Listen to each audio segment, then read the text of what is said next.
Hello and welcome to another edition of PlayStation All-Stars Battle Royale History, where today we'll be taking a look at another classic PS1 character, Spike, from Ape Escape. Released back in 1999, Ape Escape was the first game on the original PlayStation to exclusively use the analog controller and remain one of the very few titles on the system to be entirely unplayable using the original controller without the sticks. He used a unique control system where the gadgets were mapped to the face buttons, and the right stick was used to control the gadgets in various ways. The premise was simple. Thanks to a mind-enhancing helmet called the Peak Point Helmet, a trained ape named Spectre gained super intelligence, developed a desire to overthrow humanity, and began mass-producing the helmets to give to other monkeys, unleashing them around the world and throughout time in the hopes of overthrowing humans. The professor who invented the helmets constructed a plan and sent a young boy named Spike, who liked to hang around his lab, to go and capture all the monkeys using a variety of wacky gadgets. And that's basically it. The game was a hit, especially in its native Japan, producing sequels and spin-offs all the way up to the PS3 era, although its popularity has slowed a little in recent years. Spike only featured in a handful of these, from the original game, to the party game Pumped and Primed, to the Japanese-only spin-off title Million Monkeys. Due to the series' success and Spike generally being considered the de facto protagonist due to his role in the first game, he naturally makes an appearance in PlayStation All-Stars, where he brings over his monkey-catching tools in order to take on the rest of the roster.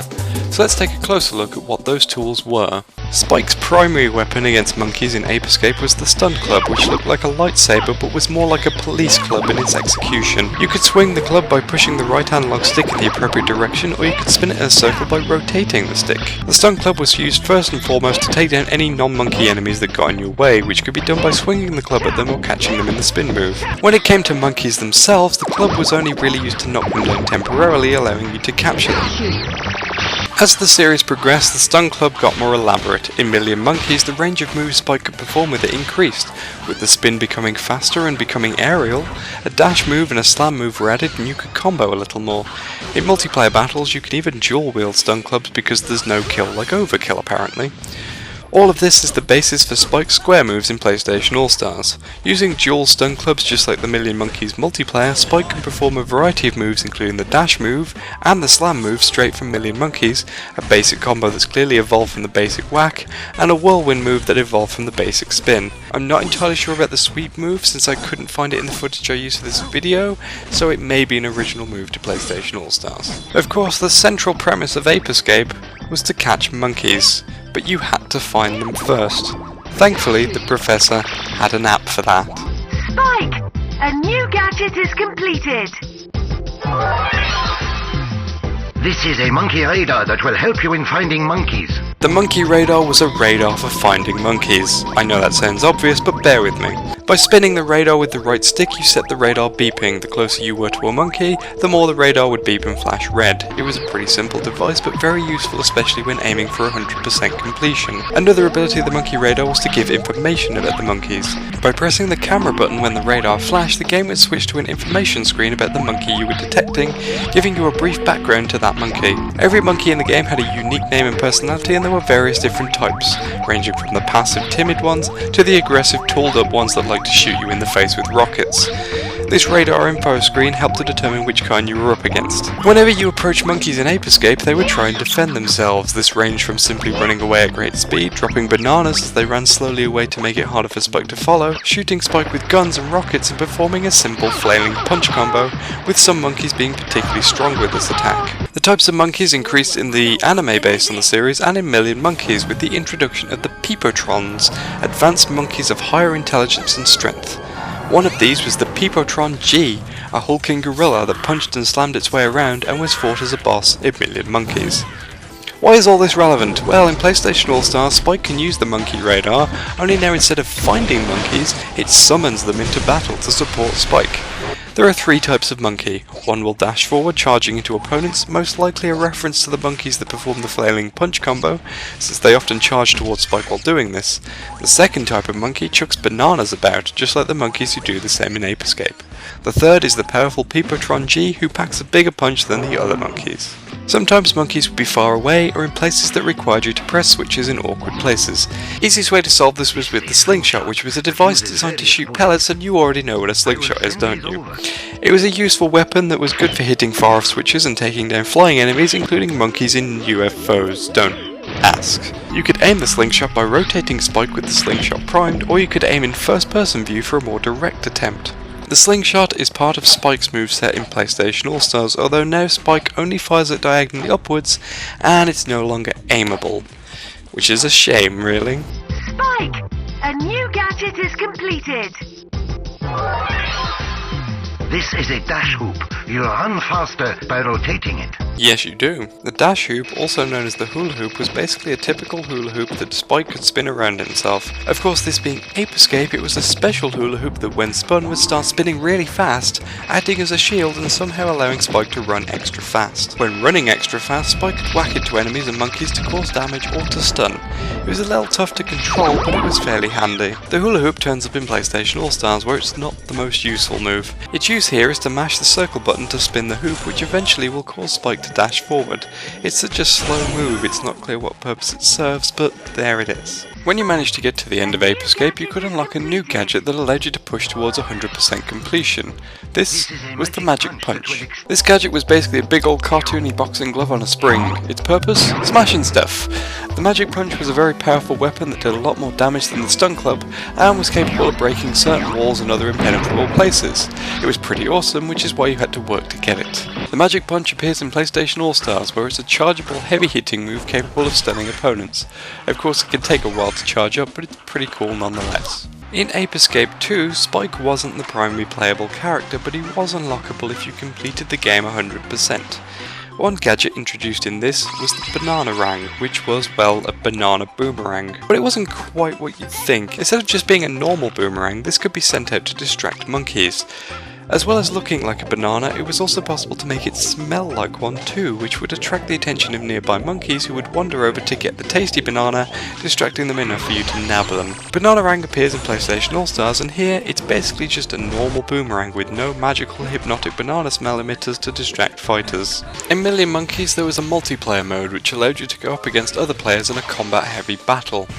Among the usable gadgets in this mode was the Bee Launcher, a shoulder cannon that fired a ball of electricity that caused a small explosion upon landing. The Bee Launcher makes an appearance in PlayStation All-Stars, where its power is somewhat reduced, although it's still pretty useful since now it causes a stun effect instead of an explosion, opening up combo opportunities.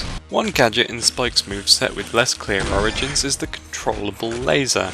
There is a partial origin I can talk about from the first game, so let's cover that first. Spike, I've finished checking the new gadget that the professor asked me to check, so try it in your training space. This was the RC car, which was, well, a remote-controlled car, continuing the apparent theme of toys turned into weapons. Controlled independently with a right stick, the RC car was a pretty nice gadget that you could use to take out enemies from a distance, drive into small spaces to press switches, and badger unruly monkeys who were apparently terrified of it. In the second game onwards, you could unlock different varieties of RC car, including some amusingly shaped like food. Some had extra gameplay properties such as the slightly speedier RC car. However, I couldn't find any information on an RC car that could shoot lasers, so I have no idea where the RC laser in PlayStation All-Stars come from, but it's likely a variation that may have appeared in Million Monkeys somewhere, but certainly the RC car from the first game was part of the inspiration, so let's go with that. Also, the teleport boots are less obvious too. As far as I can tell, there is no teleporting boot gadget in any Ape Escape game, although I could be wrong on this. However, there may still be some origins to this. In Million Monkeys, there were jet boots, which basically allowed faster travel, so it's likely the teleport boots were designed as some reference to this. But why teleporting instead of dashing? In all of the main Ape Escape games, Spike and other characters would enter stages by teleporting in, since they were often transported through time or across long distances using science. It's possible that this was also an inspiration for the teleport boots in PlayStation All-Stars, especially as the animation is kind of similar. One final gadget I should mention is the Skyflyer, also known as the propeller. In the Ape Escape game, Spike could get a spinning propeller device known as the Skyflyer, and by spinning this, he could jump a little higher and glide over long distances. It appears in PlayStation All-Stars as a glide move for Spike similar to Sly's paraglider or Cole's static thruster, and that's basically that really. And now, a quick montage of everything we've seen so far.